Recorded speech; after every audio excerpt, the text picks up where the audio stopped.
Hello दोस्तों, मैं advocate आदर्श शीरा एक बार फिर आपका स्वागत करता हूं आपके अपने चैनल ऑनलाइन लीगल हेल्प में। जी हां दोस्तों, इस वीडियो में आज हम बात करेंगे ट्रायल की प्रक्रिया के बारे में।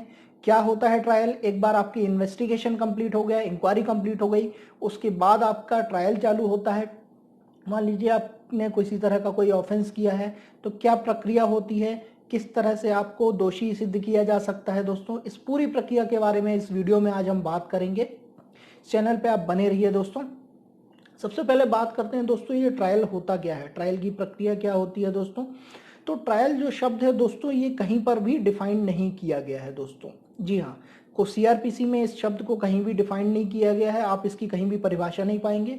बट जनरली ट्रायल का मतलब होता है कि या तो आपको दोष मुक्त किया जाएगा या फिर आपको कन्विक्ट किया जाएगा, दोष सिद्ध किया जाएगा दोस्तों। ये दोनों ही टर्म इसमें इंक्लूड होते हैं। जब भी कोई ट्रायल चलता है तो इसके दो ही रिजल्ट होते हैं, या तो आप जेल से बाहर आएंगे और आपको बाइज्जत बरी कर दिया जाएगा, नहीं तो आपको जेल के अंदर उस ऑफेंस के लिए डाल दिया जाएगा दोस्तों। इसके साथ साथ दोस्तों, जो अपील और रिवीजन शब्द भी होते हैं उसको भी ट्रायल में इंक्लूड किया जाता है, क्योंकि ये कंटिन्यूएंस ऑफ ट्रायल होता है दोस्तों। अपील का मतलब जनरली ये होता है दोस्तों कि अगर आपको किसी ऑफेंस के लिए पनिश किया गया है तो आप जनरली हायर कोर्ट्स में जाते हैं और उसकी अपील करते हैं, और आपको ये बताना होता है कि लोअर कोर्ट ने क्या गलती की है। तो ऐसे केसेस में इसको अपील या रिवीजन कहा जाता है दोस्तों।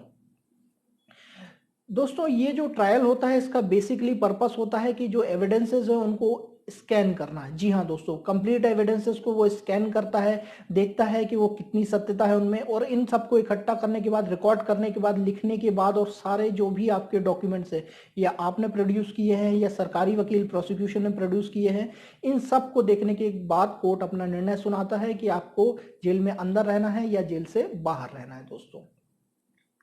अब दोस्तों, हम बात करते हैं कि ये जो एविडेंस की रिकॉर्डिंग होती है, या एविडेंस की रिकॉर्डिंग कैसे होती है, मोड्स क्या क्या होते हैं, किस सेक्शन में, धारा में बताया गया है कि इनकी रिकॉर्डिंग होगी।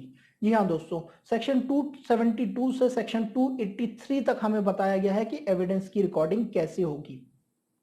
जो मजिस्ट्रेट होगा या कोर्ट का जो भी प्रिसाइडिंग ऑफिसर है, उनकी रिकॉर्डिंग कैसे। जी हाँ दोस्तों, हम सबसे पहले बात करेंगे सेक्शन 273 धारा 273 सीआरपीसी के बारे में। इसमें सबसे पहले ये बताएगा जितने भी एविडेंस को आप रिकॉर्ड करेंगे वो एक्यूज की प्रेजेंस में रिक्वायर्ड होना चाहिए दोस्तों। अगर एक्यूज वहां पर, या कि जो आरोपी व्यक्ति है, अगर वो वहां पर उपस्थित नहीं है तो या तो उसको उपस्थित कराया जाएगा। अगर उसको उपस्थित नहीं कराया जा सकता किसी कारण से, तो मजिस्ट्रेट को अपने सारे रीजन उसमें रिकॉर्ड करने होंगे, या कोर्ट को अपने रीजन रिकॉर्ड करने होंगे कि उसकी पर्सनल प्रेजेंस को वहां पे डिस्पेंस कर दिया गया है या उसको पर्सनली लाने से मना कर दिया गया है। बट दोस्तों, आजकल एक और फैसिलिटी स्टार्ट हो गई है जिसको आप कहते हैं वीडियो कॉन्फ्रेंसिंग। जी हाँ दोस्तों, आजकल वीडियो कॉन्फ्रेंसिंग के माध्यम से भी उनको प्रोड्यूस कराया जाता है। नेक्स्ट तो बात करेंगे सेक्शन 274 ऑफ सीआरपीसी के बारे में। अगर कोर्ट इन एविडेंसेस को रिकॉर्ड कर रहा है तो उसका जो भी मेमोरेंडम होगा, जो भी वो रिकॉर्डिंग होगी, उसको कोर्ट अपनी लैंग्वेज में रिकॉर्ड करवाएगा। उसके बाद जब वो कंप्लीट रिकॉर्डिंग हो जाएगी तो मजिस्ट्रेट को उसको साइन करना या उस पर सिग्नेचर करना बहुत ही जरूरी होता है दोस्तों। इसके बाद बात करते हैं हम सेक्शन 275 के बारे में। इसके बारे में बताया गया है दोस्तों कि ये स्पेसिफिक प्रोविजन है, जैसा कि मैंने आपको ऊपर बताया कि अगर एक्यूज नहीं आ सकता है तो उसको इलेक्ट्रॉनिक सर्वेलेंस के अंदर भी बुलाया जा सकता है, या फिर किसी अपॉइंटेड ऑफिसर को भी वहां पर भेजा जा सकता है उसको कमीशन पे उसकी विटनेस को लेने के लिए दोस्तों। इसके बाद बात करते हैं दोस्तों सेक्शन 276 के बारे में। इसमें यह बताया गया है कि अगर सेशंस कोर्ट है और अगर वो रिकॉर्डिंग कर रही है तो वो नैरेटिव फॉर्म में हो सकती है। जी हाँ दोस्तों, नैरेटिव फॉर्म का मतलब होता है कि वो क्वेश्चन आंसर के फॉर्म में भी एविडेंस को रिकॉर्ड करवा सकती है। जी हाँ दोस्तों, आपने जनरली देखा होगा जब जो एक्यूज्ड होता है उसके स्टेटमेंट रिकॉर्ड होते हैं वो जनरली क्वेश्चन आंसर के फॉर्म में होते हैं, और उसको केवल उसका जवाब यस और नो के फॉर्मेट में देना होता है। हाँ दोस्तों, अगर जनरल कोई और विटनेस भी है, अगर उसका भी क्वेश्चन आंसर के फॉर्मेट में रिकॉर्ड करवाना चाहता है कोर्ट, तो वो भी रिकॉर्ड करवा सकता है।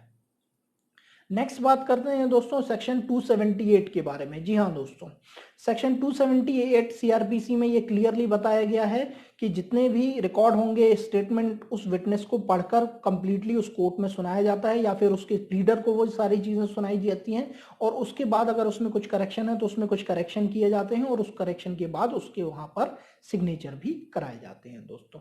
तो ये रही दोस्तों कंप्लीट जानकारी एविडेंस की रिकॉर्डिंग के बारे में। अब एक और इम्पॉर्टेंट चीज है जो आपको वहां पर ध्यान करनी होगी कि आपको सारे अपने डॉक्यूमेंट्स जो आप अपने सपोर्ट में वहां प्रोड्यूस कर रहे हैं या प्रोसिक्यूशन अपने सपोर्ट में वहां प्रोड्यूस कर रहा है, उनको एग्जिबिट के रूप में आपको मार्क कराना होगा, प्रदर्श के रूप में मार्क कराना होगा। जी हाँ दोस्तों, क्योंकि जब भी हम डॉक्यूमेंट को रेफर करते हैं कोर्ट में या जजमेंट्स में रेफर करते हैं तो एग्जिबिट्स के माध्यम से उसको करते हैं, प्रोड्यूस करते हैं वहां पर। तो इसलिए आप ये जरूर कीजिए, जितने भी आप अपने डॉक्यूमेंट्स प्रोड्यूस करना चाहते हैं कोर्ट के सामने प्रोड्यूस कीजिए और उनको एग्जिबिट जरूर कराइए दोस्तों। तो दोस्तों ये थी जानकारी, कुछ जनरल इन्फॉर्मेशन ट्रायल के बारे में कि आपके एविडेंस की रिकॉर्डिंग कैसे होगी दोस्तों। आगे आने वाले वीडियो में हम बात करेंगे ट्रायल का प्रोसीजर क्या होगा। 3 तरह के ट्रायल होते हैं, मजिस्ट्रेट भी करता है, कोर्ट भी करता है और समरी ट्रायल्स भी होते हैं। इस प्रोसीजर के बारे में आगे आने वाले वीडियोस में हम बात करेंगे। और आपको हमारा ये वीडियो अच्छा लगा है तो लाइक कीजिए और कमेंट भी का आप कर सकते हैं दोस्तों। नीचे डिस्क्रिप्शन में हमारा लिंक दिया हुआ है, अगर आप हमसे बात करना चाहें तो आप हमसे कनेक्ट भी कर सकते हैं दोस्तों। आपका इस वीडियो को देखने के लिए बहुत धन्यवाद।